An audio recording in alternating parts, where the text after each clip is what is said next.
afternoon, Dunkirk and Fredonia listeners, and welcome back to News at Noon. News at Noon is brought to you by Fredonia Radio Systems on WCVF 88.9 and WDVL 89.5. We have a very full house today. I'm Maisie here with Logan, Justin, Dan Quagliana in London. With this top of the hour update, we'll be bringing you the latest of news and events, sports, weather, pop culture, and science. But first up, let's bring it to the event bulletin for this week. If you love fall walks, this event is for you. Sunday, November 10th, there will be the 20th anniversary of Fall Sweep, where students are able to volunteer their time in order to help local Fredonia residents rake away the leaves.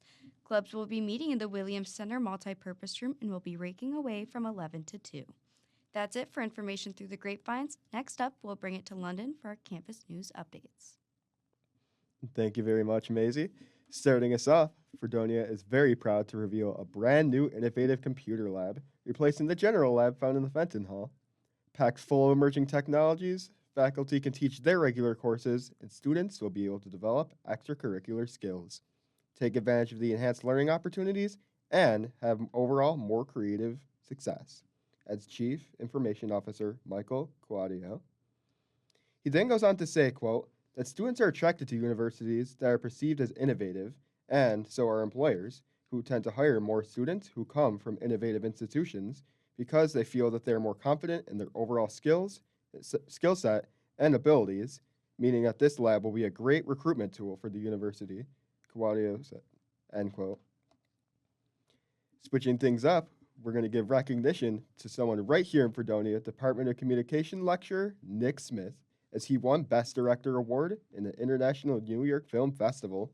Mr. Smith won the award for his short film, No Future, which screened at the festival on October 11th. No Future tells a tale of two punk rock criminals, Kaz and Wolfie Puke. Smith wrote and produced and edited the entire film, which is shot on Super 16mm. The movie will be released online in 2025. And I don't know about you guys, but I know at least one of my plans for next year, because I'm a sucker for a good short film. Moving forward, we are also going to recognize, all the way from Bogotá, Colombia, our very own Mariana O'Meara, a resident assistant in Castling Hall, who has been named RA of the Month for August and September by Residence Life. When asked about her favorite things about Fredonia, O'Meara replied, quote, what I love about Fredonia the most is that I love the supportive and welcoming community. I've moved here in 2021 for college, all the way from Columbia, and this campus has truly been my home. And as an RA, I have had the opportunity to meet with a lot of people and help the community grow. Being able to connect with residents from diverse backgrounds has enriched my experience and has allowed me to share my own culture, end quote. And also a little fun fact, she's actually my very own RA this year. So congratulations, and thank you for all that you do, Mari. That'll do it for this portion of the news from around the way, but don't change that station because we're bringing it over to Q with local news. The Chautauqua County Industrial Developmental Agency is warning folks in the area about a scam. They have received reports of an individual calling local businesses posing as a sales representative for the Chautauqua County Recollection Guide. This is distributed by CCIDA and Chautauqua County Partnership for Economic Growth. The call is an unlisted number. Station WRFA reports, quote, the IDA and CCPG said it's not for-profit tool created to assist local employers and other stakeholders with highlighting the benefits and attractions that come with living in our country. They emphasize that they would not call any businesses to solicit advertising in relocation guide, nor any other asset connected to the live Chautauqua website. Businesses should not engage with anyone who reaches out asking to advertise on any of other CCIDA-related platforms, end quote. A male resident of Chautauqua County was taken into custody yesterday after allegedly putting a tracking device on a woman's car. The 28-year-old victim had located a tracking model TRKM 110T on their vehicle. Details of the tracking account came back to Robert Spoon of 46 years. Google states, quote, a subpoena was issued For the device, a subpoena is a legal document that requires a person to appear in court to testify or produce documents, end quote. Spoon was arrested and transported to Cattaraugus County Jail. Spoon was arrested last Thursday for fourth-degree stalking. A motor vehicle crash occurred Sunday morning around 11:10 a.m. The Dunkirk Observer states, quote, departments from Seneca Nation Fire Department, Silver Creek Fire Department, Seneca Nation Fire Department, from the Cattaraugus Reservation, Chautauqua County EMS, and Irving Fire Department were called to the scene, as well as law enforcement, end quote. The crash occurred on routes 5 and 20 in Irving, near the Burger King. The crash damaged the road. That's all for your local news updates. Let's take it to the sports guy.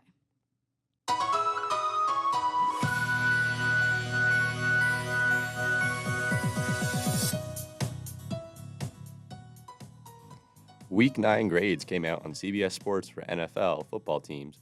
CBS says, quote, forget electing a new president. America needs to elect a new team. If the Dallas Cowboys are America's team, then America might want to think about picking a new team going forward. The Cowboys lost their third straight game on Sunday, and it feels like their season is going nowhere, end quote. Following this, the Dallas Cowboys lost 21-27 against the Atlanta Falcons. Ezekiel Elliott, the Cowboys starting running back, was not there. They lost Dak Prescott to a hamstring injury, and to top that, CBS also states, quote, the Cowboys' defense has been non-existent, end quote. Their grade for this week was a D. On the other side are the Ravens with a grade of A+, with the final score of the Ravens 41-10. CBS states, quote, Jackson was nearly perfect against the Broncos, completing 84.2% of his passes for 280 yards and 3 touchdowns. Jackson has now thrown for at least 275 yards in 5 straight games, which is now a franchise record. The Ravens' offense also got some help from the human bulldozer, Derrick Henry, who rushed for 107 yards and 2 touchdowns, end quote. The Buffalo Bills beat the Miami Dolphins 30-27 in a tight home game in Buffalo this Sunday. Bills head coach Sean McDermott sent Tyler Bass out to attempt a 61-yard field goal with 5 seconds left in the game. His kick marked the longest kick of his career and broke the Bills' previous record of 59 yards. Bass states, quote, just reminding myself that I love this. I love the sport. This is what I've dreamed of, and when I was out there, I honestly wasn't thinking about anything. Just went through my process and trusted my preparation, and that was it, end quote. After a slow start, Josh Allen threw for 3 touchdown passes in the second half of the game. Buffalo improved to 7-2 after winning 6 straight, and they will have 9 in a row at home over Miami. Fredonia State has a new women's basketball head coach. Sherry Nowatzki will take over after the departure of Sarah Cartmill, who has been the women's coach for 6 years. Nowatzki states, quote, I want to build upon what Sarah and Rich have put in place, but building a championship team will take some time, end quote. In her quote, she references assistant coach Rich Norton and Sarah Cartmill. Nowatzki graduated from Fredonia State with a Bachelor of Science in Communication Media and a minor in Public Relations. Then she earned her master's degree from the United States Sports Academy, graduating magna cum laude. That's it for your sports update. Let's send it over to the weather. Now here is your Northern Chautauqua weather update brought to you by Fredonia Radio Systems.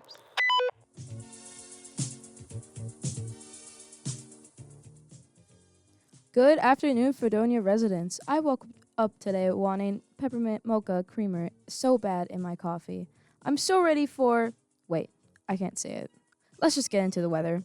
Today we have a high of 64 and a low of 49. It will be pretty windy for today with wind gusts up to 37 miles per hour. So I say no skirts or capes or hats. It won't be raining for the rest of the day, and tomorrow we're throwing it back with a high of 71 and a low of 57. Tomorrow's looking sunny and clear. I'll be back soon with your weekly forecast, so stay tuned.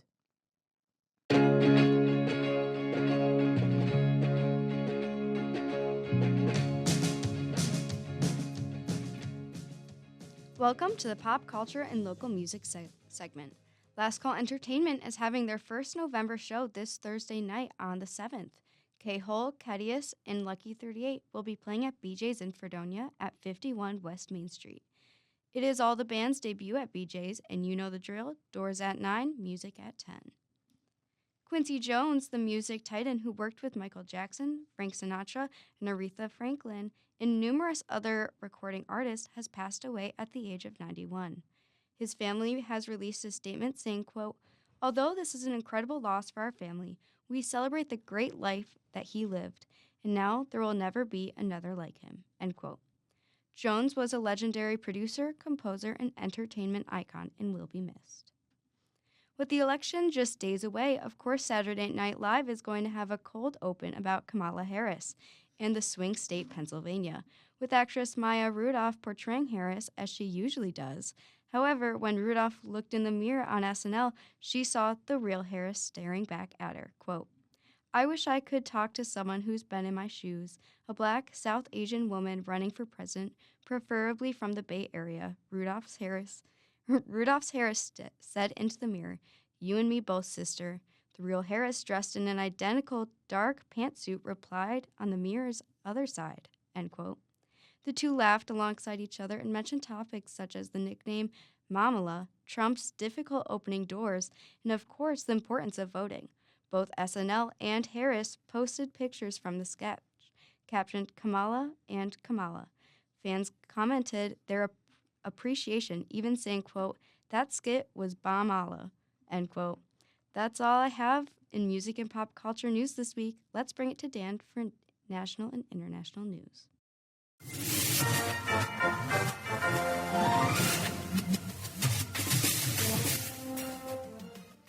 Thanks, Maisie. SpaceX, initially planned to launch a supply mission on Sunday, has had its liftoff delayed. The launch is now set for 9:29 p.m. tonight from Lake Complex 39A at NASA's Kennedy Space Center. This marks the 31st resupply mission for SpaceX to the International Space Station, CRS-31. NASA states, quote, "The SpaceX Dragon spacecraft with Expedition 72 crew members, NASA astronauts Nick Hogg, Sonny Williams, and Butch Wilmore, as well as Roscosmos cosmonaut Alexander Gorbanov, autonomously redocked with the space-facing port of the station's Harmony module at 7:25 a.m. Eastern Standard Time," end quote. This port relocation frees up Harmony's forward-facing port, with the 31st SpaceX commercial resupply services mission is set to dock. With the election underway, precautions have started to keep political unrest from unfolding. Washington Governor Jay Inslee started deployment of the National Guard Friday for the state in lieu of an incident last week Monday, in which a ballot box in Vancouver was set ablaze. Portland was also victim to a similar incident. Both Oregon and Nevada leaders followed suit at the deployment.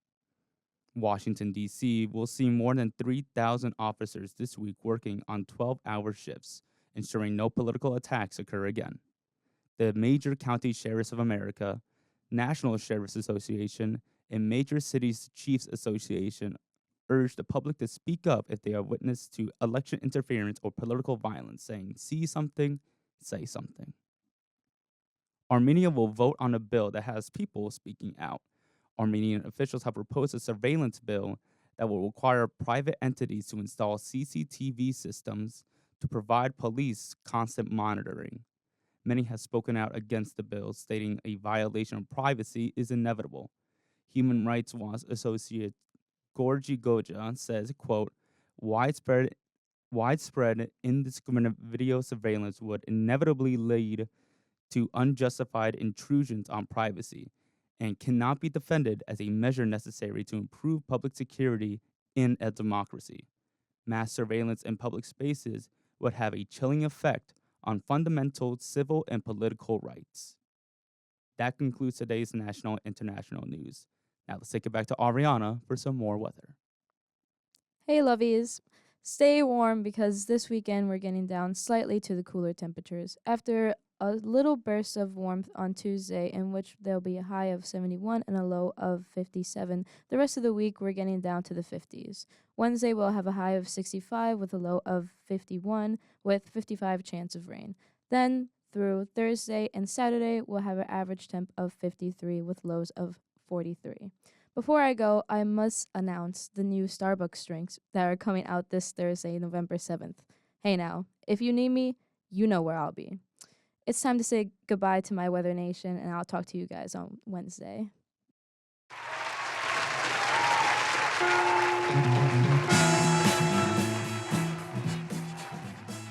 Hi, everyone, and I hope you're all having a fantastic Election Day Eve. According to 538.com, Democratic candidate for Vice President Kamala Harris currently holds a 0.9% lead in the polls over the Republican candidate, former President Donald Trump. In regards to swing states, Harris and Trump are in an even dead heat in Pennsylvania and Nevada. Harris is ahead by about 1 point in Michigan and Wisconsin, and Trump is ahead by about 1 point in Georgia and North Carolina, and by about 2 points in Arizona. A nationwide poll of a generic congressional ballot puts Democrats ahead by 0.6 points. In summary, it's a coin toss tomorrow. A presidential poll in Iowa conducted by pollster Ann Selzer has Harris ahead by 3 percentage points. This is notable because Iowa is a state that has previously gone for Trump twice by sizable margins. In 2020, Trump won the state by about 8 points. According to Newsweek, quote, of the 808 likely voters polled from October 28th to 31st, 47% that said they would choose Harris if the election were held today, compared to 44% who said they would choose Trump. The poll has a margin of error of plus or minus 3.4 percentage points, end quote. Selzer's poll is noteworthy because she was one of the only ones who correctly predicted that Barack Obama would beat Hillary Clinton in the Iowa Democratic caucuses in 2008. If her poll turns out to be accurate, it could signal a bloodbath for Trump in tomorrow's election. In a bizarre campaign appearance on Friday night in Wisconsin, Donald Trump appeared to simulate a sex act on a microphone while the venue attempted to fix a technical difficulty with the microphone. Prior to this, Trump was complaining about the microphone being too low for him, saying, quote, I came in today. I said, and this is after 4 of these things I've been in, all fairness. I mean, I'm a human being, right? I come in, and here's the problem, end quote. He proceeded to grab the microphone and make gestures with his hand and mouth. Kamala Harris's campaign account on X, the social media platform formerly known as Twitter, shared a video of the incident with the caption merely being a question mark. That's all for political news today. Let's send it back to the hosts. That'll wrap up for today's edition of News at Noon. Campus News is written and read by London Nickolai. Local news for this broadcast is written and read by Maisie Strader. Weather is prepared by Maisie Strader and read by Aryana Ramalhete. Sports is prepared by Maisie Strader and Logan Seeley and read by Logan Seeley. Music and pop culture is prepared by Julia Klement and read by Maisie Strader. National and international news is written by Maisie Strader and Dan Granados and read by Dan Granados. Political news is written and read by Dan Quagliana. And finally, board operations for this broadcast are performed by the lovely Izzie and Inzinna.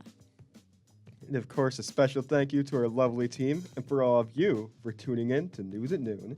Join us every Monday and Wednesday at 12 p.m. on WCVF 88.9 and WDVL 89.5. And from all of us at Fredonia Radio Systems, tune in next time, have a wonderful day, and as always, keep it vibrant in this corner.